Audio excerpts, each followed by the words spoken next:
Assalamualaikum warahmatullahi wabarakatuh. Berjumpa lagi dengan Pak Noh channel tutorial dan edukasi pengajar sambil belajar. Channel ini membahas tentang tutorial dan bahan-bahan pembelajaran serta berbagai hal lain yang menyangkut dunia pendidikan. Kali ini kita akan belajar komponen listrik dan rangkaian listrik serta pemakaiannya dalam kehidupan sehari-hari. Jangan lupa tonton video ini sampai selesai.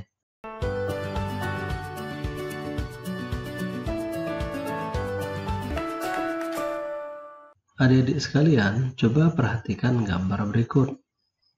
Gambar tersebut adalah gambar lampu. Sekarang coba kita pikirkan bersama-sama. Bagaimanakah sebuah bola lampu tersebut bisa menyala? Bola lampu bisa menyala karena adanya sumber energi yang biasanya berasal dari listrik PLN, dari aki atau dari baterai yang kita hubungkan dengan kabel.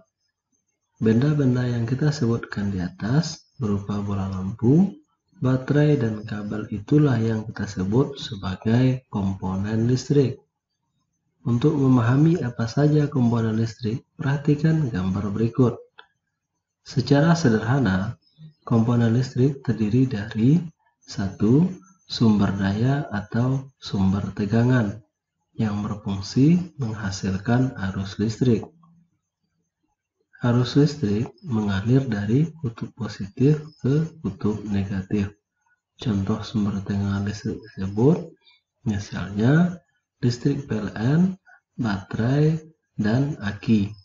Kedua, kabel listrik atau konduktor listrik yang berfungsi mengalirkan arus listrik.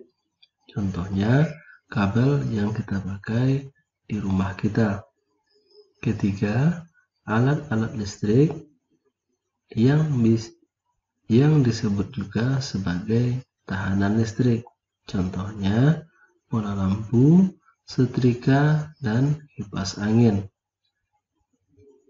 Keempat, ada komponen tambahan yang kita sebut sebagai komponen pemutus arus listrik, yang biasa juga kita sebut sebagai saklar atau switch, yang berguna menghubungkan atau memutuskan arus listrik. Perhatikan gambar berikut. Sebuah sumber listrik yang kita rangkai sehingga dapat menghidupkan alat-alat listrik disebut juga sebagai rangkaian listrik. Rangkaian listrik dibedakan menjadi dua macam. Pertama, rangkaian terbuka, artinya salah satu dari komponen tersebut tidak terhubung. Kemudian yang kedua, rangkaian tertutup, artinya semua komponen yang ada dalam rangkaian terhubung satu dan yang lainnya. Adik-adik sekalian, rangkaian tertutup terbagi atas dua macam. Pertama, rangkaian seri, yang kedua, rangkaian paralel. Pertama, kita akan belajar tentang rangkaian seri. Perhatikan gambar berikut. Rangkaian seri adalah rangkaian yang disusun secara serangkai atau seri dan tidak memiliki cabang. Dan jika terdapat lebih dari satu lampu, maka ketika sebuah lampu mati, maka lampu yang lain juga akan ikut mati. Perhatikan contoh beberapa macam rangkaian seri berikut. Semakin banyak lampu yang digunakan, maka cahayanya akan semakin redup. Contoh pemakaian rangkaian seri adalah pada senter dan lampu ikan hias. Kedua, kita akan belajar tentang rangkaian paralel. Perhatikan gambar berikut. Rangkaian paralel adalah rangkaian yang disusun secara bercabang. Jika aliran listrik ke salah satu alat listrik atau dalam gambar ini bola lampu diputuskan, maka lampu yang lain belum tentu ikut padam. Misalnya, jika lampu satu dipadamkan, maka lampu 2 akan tetap menyala karena aliran listriknya masih bisa mengalir. Pada rangkaian paralel, Seandainya kita tambahkan satu atau lebih buah lampu, maka cahaya lampu yang dihasilkan akan sama antara satu dengan yang lainnya, disebabkan oleh setiap lampu mendapat tegangan yang sama besar. Rangkaian paralel digunakan dalam pemasangan lampu di rumah kita dan juga dipakai pada pemasangan lampu lalu lintas. Kemudian, rangkaian seri dan paralel memiliki kelebihan dan kekurangan masing-masing. Rangkaian seri, kelebihannya tidak membutuhkan banyak kabel. Namun apabila memakai lampu yang banyak, maka cahaya yang dihasilkan semakin ke ujung semakin kecil. Sementara pada rangkaian paralel, cahaya yang dihasilkan akan tetap sama, namun dibutuhkan kabel yang lebih banyak, sehingga rangkaian paralel lebih banyak mengeluarkan biaya atau membutuhkan biaya dibandingkan dengan rangkaian seri. Adik-adik sekalian, setelah kita mengenal apa itu rangkaian seri dan paralel, kita ketemui bahwa dalam kehidupan sehari-hari, rangkaian listrik yang ada adalah gabungan antara rangkaian seri dan paralel. Berikut adalah contohnya.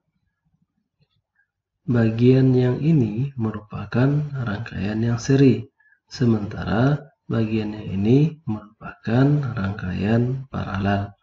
Baiklah, untuk lebih memahami tentang rangkaian campuran seri dan paralel, perhatikan contoh berikut. 1. Jika saklar 1 dibuka, lampu manakah yang menyala? 2. Jika saklar 2 dibuka, lampu manakah yang menyala? Yang ketiga, jika saklar 4 dibuka, lampu manakah yang menyala? Untuk menjawab soal pertama, coba kita perhatikan. Jika saklar 1 dibuka, berarti yang terputus hanya arus yang melewati lampu 1, maka yang padam hanya lampu 1, sementara lampu yang lain tetap menyala. Kedua, jika saklar 2 dibuka, maka arus yang terputus adalah pada lampu 2, lampu 3, dan lampu 4. Karena saklar 2, lampu 2, lampu 3, dan lampu 4 berada pada sebuah rangkaian seri, sehingga lampu yang menyala adalah lampu 1, lampu 5, dan lampu 6. Terakhir, jika saklar 4 dimatikan, maka arus listrik menjadi terputus untuk semua lampu, sehingga tidak ada satu lampu pun yang menyala. Baiklah adik-adik sekalian, demikian video kita kali ini. Semoga kita mengerti tentang komponen listrik, rangkaian seri, dan rangkaian paralel. Jika ada saran dan kritik, silahkan ketikkan di kolom komentar. Mohon maaf atas segala kekurangan. Assalamualaikum warahmatullahi wabarakatuh.